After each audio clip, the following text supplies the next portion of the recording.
9th। Welcome to my channel learn with basic class 9th।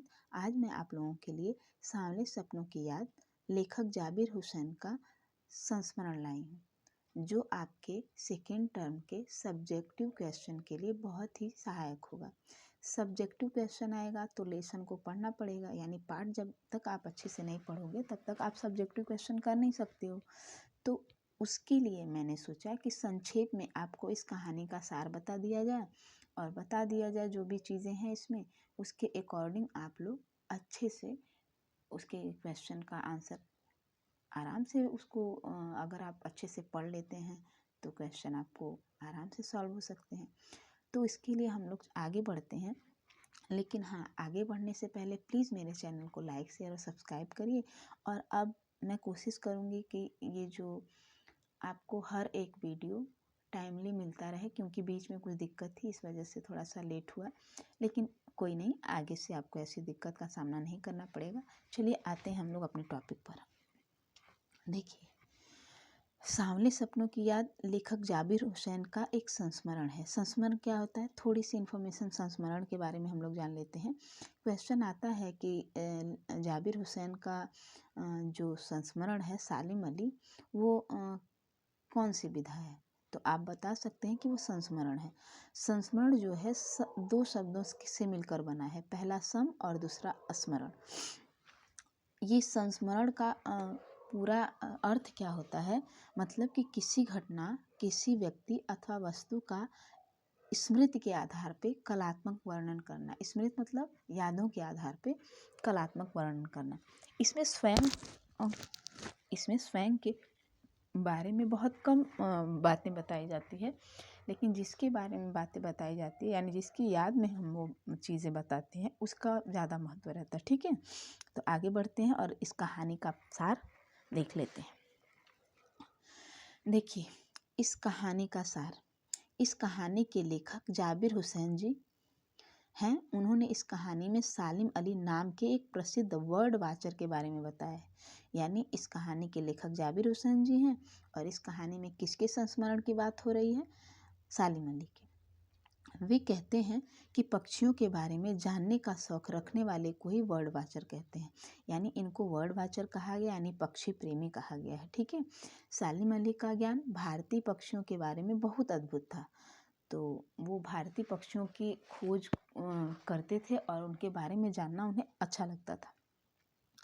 इस कहानी के अनुसार लेखक जाबिर हुसैन सालिम अली की शव यात्रा, जो कि आखिरी यात्रा थी, के बारे में बताते हैं। यानी पाठ का जो शुरुआती अंश है वो सालिम अली की शव यात्रा के ही दौरान शुरू होता है। सालिम अली प्रकृति में उसी तरह मिल कर रहते थे जैसे कोई पक्षी अपना आखिरी गीत गाकर अपने प्राण त्याग देता है। ठीक है, फिर अनेक तमाम कोशिशों के बाद वह जिंदा नहीं हो सकता और ना ही मरे हुए को कोई दोबारा जिंदा पसंद करेगा। आगे ये बताते हैं कि लेखक जाबिर हुसैन आगे कहते हैं कि सालिम अली का कहना था कि लोगों की सबसे बड़ी गलती है कि लोग पक्षी, जंगल, झरनों आदि को प्रकृति के नज़रिए से ना देखकर आदमी की नज़र से देखते हैं। यानी इनका कहना था कि प्रकृति को, पक्षी और जंगल, झरनों आदि को प्रकृति के नज़रिए से देखना चाहिए। आगे लेखक जाबिर हुसैन बताते हैं कि वृंदावन का नाम सुनकर श्री कृष्ण जी की याद खुद ब खुद आ जाती है। ठीक वैसे ही जैसे पक्षियों का नाम सुनते ही सालिम अली का नाम हमारी जुबान पर आ जाता है या दिमाग में अपने आप आ जाता है। आज भी अगर कोई वृंदावन जाए तो यमुना नदी का जल उन्हें पुराना इतिहास याद दिला देगा। यहाँ पे लेखक ने वृंदावन की बातें बताई हैं जो श्री कृष्ण से संबंधित हैं। श्री कृष्ण ने यहाँ रासलीला की थी, गोपियों से शरारत की थी, दूध दही खाया था, मक्खन की हांडियाँ फोड़ी थी। दिल की धड़कन को तेज करने वाली बांसुरी भी उन्होंने वहाँ पे बजाई थी, जो उनकी सबसे प्रिय थी, जिससे सारा वृंदावन झूम उठा था। वह संगीत में हो जाता था और आज भी यमुना के उस काले पानी को देखकर ऐसा लगता है कि मानो अभी अभी भगवान श्री कृष्ण बांसुरी बजाते हुए कहीं से आएंगे और सारे वातावरण में बांसुरी की मधुरतान बिखेर देंगे। सच में वृंदावन और कृष्ण एक दूसरे के पूरक बन गए हैं। लेखक जाबिर हुसैन आगे बताते हैं कि सालिम अली एक दुबले पतले मरियल से व्यक्ति थे। ठीक है, उनके व्यक्तित्व के बारे में वो बता रहे हैं। अब उनके जीवन में 100 साल पूरे होने में कुछ समय ही बचा था, परंतु बहुत अधिक यात्रा के कारण उनका शरीर थक चुका था। यानी वो बर्ड वाचर थे, पक्षियों की खोज में बहुत दूर दूर तक उनको जाना पड़ता था और आना जाना पड़ता था, जिससे उनके शरीर की जो यात्रा थी, यानी शरीर में जो जान थी, जो ताकत थी, वो बहुत कम हो चुकी थी। और कैंसर जैसी बीमारी ने उन्हें मौत के मुंह में भेज दिया। उनको कौन सी बीमारी हुई थी? कैंसर। परंतु सालिम अली अपने आखिरी सांस तक विभिन्न पक्षियों की तलाश व उनकी देखरेख में लगे रहे। ठीक है। उनकी पत्नी तहमीना, यानी उनकी पत्नी का नाम तहमीना था, उनका बहुत ध्यान रखती थी।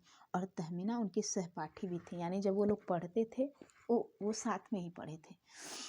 आगे लेखक यह बताते हैं कि सालिम अली बर्ड वाचर बनने के पीछे एक कहानी छुपी है। यानी सालिम अली बर्ड वाचर कैसे बने, पक्षी प्रेमी कैसे बने।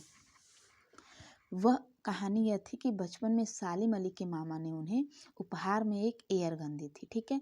ये क्वेश्चन भी बनता है कि उनके मामा ने उन्हें कौन सी क्या उपहार में दिया था। वह बहुत खुश थे, लेकिन एक दिन रोज की तरह खेलते खेलते उन्हें अपनी छत पर बैठी गौरैया दिख गई। उनके मन में एक शैतानी सूझी। चूंकि बच्चे थे तो शैतानी करना तो बच्चों का ही स्वभाव है, और बिना कुछ सोचे समझे मजे मजे में उन्होंने अपनी एयरगन छत पर बैठी गौरैया पर निशाना साधा, और वह निशाना चूका नहीं और गौरैया को जाकर लग गया, जिससे वह घायल होकर छत से गिर पड़ी। उसी घायल अवस्था में देखकर सालिम अली को बहुत पछतावा हुआ और उन्होंने स्वयं की देखभाल करने का निर्णय किया, स्वयं उसकी देखभाल करने का। उसके नीले पंखों वाली गौरैया ने सलीम अली के जीवन को ही बदल दिया। उन्हें पक्षियों से बहुत प्यार होने लगा और वे बर्ड वाचर बन गए। यानी बचपन की एक घटना ने उन्हें बर्ड वाचर बना दिया। आगे लेखक जाबिर हुसैन ये भी बताते हैं कि इस घटना का वर्णन सालिम अली ने अपनी आत्मकथा किसमें की है? फॉल ऑफ अ स्पैरो में किया है। आगे लेखक दर्शाते हैं कि अनुभवी सालिम अली ने तत्कालीन प्रधानमंत्री चौधरी चरण सिंह के केरल की साइलेंट वैली को रेगिस्तान की भयानक हवा जो कि धूल से भरी थी उससे बचाने का निवेदन किया था। यानी जब वो सालिम अली जी थे तो वहाँ के तुरंत बने हुए प्रधानमंत्री चौधरी चरण सिंह से उन्होंने बताया था कि साइलेंट वैली को रेगिस्तान की भयानक हवाओं और से बचाना है, यानी प्रकृति को बचाने का निवेदन किया था। सालिम अली के द्वारा बताए गए इन प्राकृतिक खतरों के बारे में जानकर चौधरी साहब अत्यधिक भावुक हुए। जो सालिम अली ने बताया कि जो प्रकृति का दोहन हो रहा है उसके कारण जो आपदा आएगी, उसको सुन के चौधरी चरण साहब बहुत भावुक हो उठे थे। जाबिर हुसैन बताते हैं कि अब वह दोनों ही दुनिया से जा चुके हैं, यानी दोनों लोग। अब कौन है जो खतरनाक और बर्फ वाले स्थानों पर रहने और विभिन्न प्रकार के पक्षियों की रक्षा करे। आगे लेखक बताते हैं कि सालिम अली पक्षियों को खोजने के विभिन्न तरीके अपनाते रहते। उनका प्रकृति अनुभव विशाल सागर के समान था। वे प्रकृति सौंदर्य से युक्त जीवन को प्रतिबिंबित करते थे। ठीक है। यानी वो प्रकृति को ज़्यादा महत्व देते थे। लेकिन अब सालिम अली नहीं रहे तथा उनको जानने वाले सभी पक्षी प्रेमी और अन्य लोग यही सोच रहे हैं कि सालिम अली अपनी अंतिम यात्रा पर नहीं बल्कि पक्षियों की खोज में जा रहे हैं और जल्द ही लौट आएंगे। वे सभी लोग तो अब यही चाहते हैं कि सालिम अली उन सब के बीच वापस आ जाएं। ठीक है। तो ये कहानी जो है ये सालिम अली की कहानी थी जो मैंने आपको शॉर्ट में बताई है। इसको 2-3 बार अगर आप पढ़ लेते हो तो आपके सब्जेक्टिव क्वेश्चन आराम से हल हो जाएंगे। तो आज के लिए इतना ही। आप लोगों ने मेरी वीडियो को पूरा देखा उसके लिए थैंक यू, धन्यवाद। मिलते हैं अगले वीडियो में, तब तक के लिए बाय।